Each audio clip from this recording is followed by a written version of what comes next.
How might this change your life? Look at the jackpot, almost at $1 million. The Nova Scotia Firefighters weekly jackpot last year gave out in excess of $1.3 million in prize money. And here we are in the midst of the holidays. And hi there, my name is Sheldon McLeod, and this is Thinking Out Loud. And this is my space here at SaltWire.com to talk about stories that are important, issues that are at top of mind. And of course, with the holidays just around the corner, I wanted to talk to Lieutenant Andrew Wallis with the Amherst Fire Department. He's also a member. Are you with the Amherst Fire Association too? That's right. The Amherst Firefighters Association is our group, our nonprofit licenses the lottery. Yeah. So let's go back in time, Andrew. When did this idea for a 50-50 come to your mind or to the group's mind? It was about January or February, the first year of COVID, which would be, we're in year 3 now. So just before the province was locked down. Our fire department, like many fire departments, was facing shortages and fundraising challenges, people, bingos and hall rentals going down, so on. So we were looking for something new to do, and we got the opportunity to get on with Rafflebox with this online platform, and it just happened to coincide when the province was locked down, and we first started our COVID routines, and everybody got used to doing online purchasing and using their mobile devices, so it seemed like a good time maybe to give it a shot. Now, when we talk about the physical fundraising of fire departments, it's usually in person, bingos, even 50-50 raffles are in person. So How did this platform come around? How did you find out about it? Well, like you just said, a lot of the fire departments rely on breakfasts and fish fries and so on, spaghetti dinners. So everybody was looking for something different to do. And we had partnered with a company, and we were looking at doing in-venue at a store with a terminal trying a new 50-50 game. Of course, we lost that access. And then the Rafflebox platform came along, and the guy sent us an email and said, hey, look, this might be something worthwhile. And we said, yeah, if we can get some more fire departments to join on with us, if we can have the only one in the province, and we'll try and tie up as many fire departments, and let's give it a shot. So that's where we went, 7 other departments, and off we went there in the 1st of June. So the 1st of June, and full disclosure, I'm a member of a fire department. We found out about it. We applied. The process, you have to be a registered not-for-profit. There are a lot of things going on here that check in the boxes to make sure it fits within the lottery rules here in Nova Scotia. How steep was that learning curve, or was it fairly straightforward? No, it was very steep because we got lots of support and lots of fire departments were interested. So, we had some challenges learning the ropes. And as you say, not everybody who wanted to join could, because you have to be a registered nonprofit in Nova Scotia to get lottery proceeds. So, we had a goal that first year of $50,000. And by the time August had rolled around, we'd reached our 50,000, and we'd grown from 8 to 64, and then over the course of the full year, we went up to 260 some, and we've added a few more. We're at 269 right now, and we'll be adding one more here for 2023. So when it comes to the fire service, and not all departments are the same, and the reason I mention that is there's some concern. I won't say concern, that's a strong word, but some folks who look at it and say a department that may be funded by a municipality, and I'm sure you've heard this concern raised before. Is it necessarily fair that someone, a department that is strictly able to fundraise through its membership and not rely on federal kind of funding whatsoever from a government? Is it fair that they're all kind of considered equal within this lottery? We think it is, because everybody has a unique need. And I can tell you quite honestly, there's been a couple of candid conversations with some municipal groups and a couple of provincial caucus members, because there are some people out there that think that because they've been successful and these fire departments are raising some funds, that maybe they don't need the tax money, or maybe they don't need any more help with assistance at the government level. And that was certainly not what this was supposed to be about. And thankfully, those discussions were turned out quite positively in the end. But, everybody's a little different. Like Amherst, our capital is covered by the town. So we do other things with our money other than just buy trucks and fix our hall. We're a service group. We donate to other charities. We help people in need. And we're also augmenting our building and technology and fire service. But it's different. It's different. Every department has a different need with what they're doing with those funds. And I can tell you that none of it's getting wasted or stockpiled, that's for sure.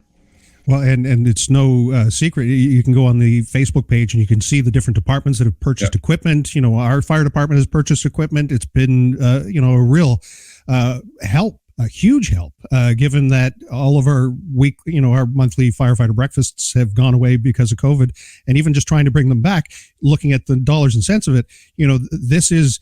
Don't get me wrong, it's work to try and promote the lottery and to keep this out there in front of folks, but it's not as much work on a Saturday morning, I'll tell you that. No, one of the keys to what we're doing, I believe, is our transparency, and we've heard that from the ground all the way to the political leaders. Nobody's hiding any money here. The public can see the next day if a department has, those are on social media, of course, but it's broadcast for everyone to see who the winners are, but more importantly, what that fire department did with that money. And there's something that comes up almost every day that we can share and the people can see it. So we have our stakeholders and everything is transparent. And I think the public really, really appreciates that, because we get comments almost every week about how nice that is, or how great that is, or how thankful, or, even like something like Jaws of Life or a drone or a new rescue boat, like that would be unheard of. But we can share that with the public as soon as those things are delivered. It was ice rescue suits for us last year. Just to go back to the site, so 975,000. Just so people are wondering how that breaks out, it says the jackpot, little asterisk there. So, and I'll just hit the refresh button. It's almost going up in real time. Yeah, 976,000. So, what happens? How is that broken out? How is that money divided up? So, as we talked about today, there's 269 agencies involved. And like we said, they're not all fire departments. There's some support agencies, there's some historical agencies, but everybody has an opportunity for the public to choose them. And basically the way it works is 50% of that prize goes to the winner, and 36% at the end of the day goes directly back to that fire department. Obviously, with this platform and the the expenses that we have in it, there's a lot of accounting and some other things that have to go with it that take up some of those profits. But yeah, a person can feel confident that the end of the month, 36% of that money is going right back to that department they chose. And the other thing we did this year, one of the things that we feel important to do is we feel important to reward our loyal players, and we feel it's important for Amherst to recognize those departments that took that challenge with us. So when they pick that winning fire department, Amherst gives them $1,000 bonus to that department every week. So that's a great thing. So we're putting another $52,000 back into the pockets of the fire departments. And when last year's jackpot first crept up over $1 million, tell me a little bit about what was going through your mind and through the folks who have been organizing this, because that was a monumental point in a 1 week to collect more than $1 million to give back half of that to the winner and divide up the rest for the fire departments. Yeah, that really, really cemented the legitimacy of what we were doing. Nobody expected that was going to happen. We knew from other fundraisers and other groups that Christmas time, obviously, Nova Scotians are very generous. We'd have big sales. It would be a big number. But when it hit that $1 million on Thursday afternoon, it just went viral, like there's no other term for it. And then all of a sudden it was going $10,000, $15,000 a minute. So, it was unreal. But I think that really cemented us as a real solid fundraiser, just like the QE2 lottery and Christmas Daddies. I think, it really legitimized what we're all about. How has the technology been able to keep up? Because that, as you're saying, if it's clicking over that quickly, that sounds like a monumental technological challenge. It is. So what happened? Obviously, we're the number one customer for Rafflebox in North America, and as our players know, we're the number one weekly online 50/50 in the country. So they've grown as we've grown, obviously, and they have to develop their technology and their servers. So basically, without telling any great trade secrets, we're in the cloud with all of this stuff, and you got to start building it higher and higher and higher. So as the game grew, Rafflebox developed their technology higher and higher and stronger. So we were really confident that when we got to these numbers, that it was still just purr right along.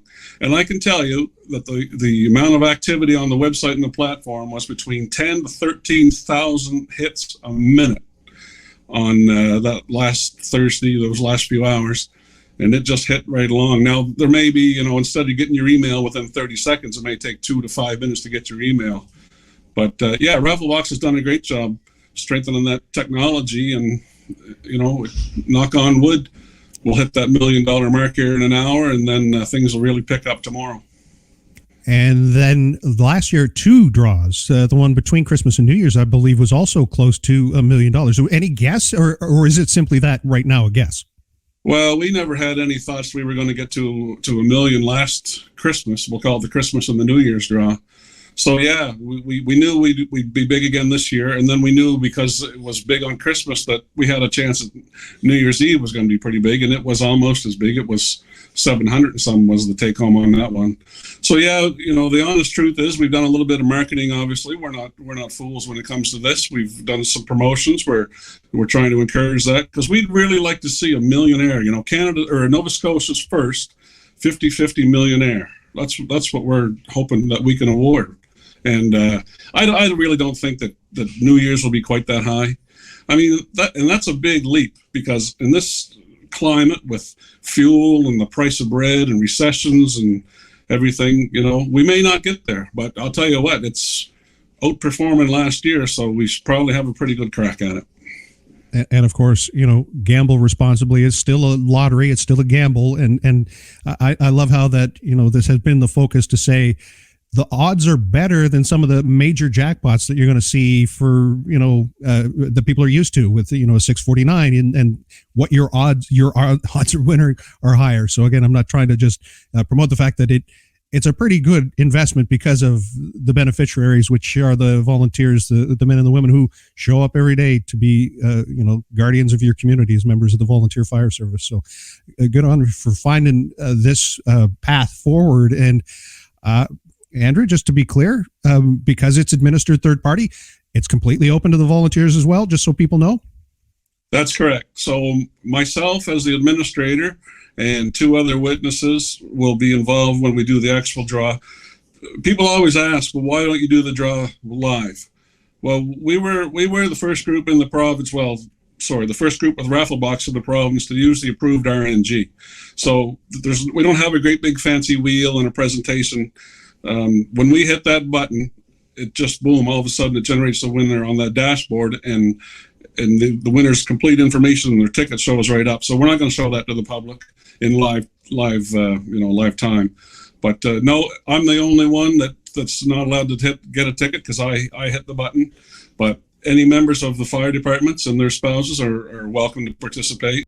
And let's just say the laws of a firefighter winning it are going to happen sooner or later because of the laws of average. So last week was a firefighter from Tattamagush who won it. And, when you see the comments from the public, that generally everybody's really thankful for the firefighter and, wishes them congratulations. So, Sheldon, maybe you might be the new millionaire. I don't know. I'll deliver that check by hand if it is you.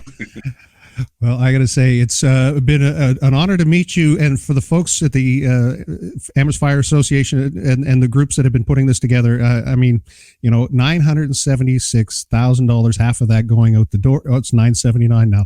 It is going up by the minute. Andrew, it's, again, a pleasure to have met you and to have your support and help throughout. And we wish everyone a happy holiday. And to all the fire departments, I'm so grateful for the opportunity to, have a source of revenue when things were looking pretty bleak for a while there.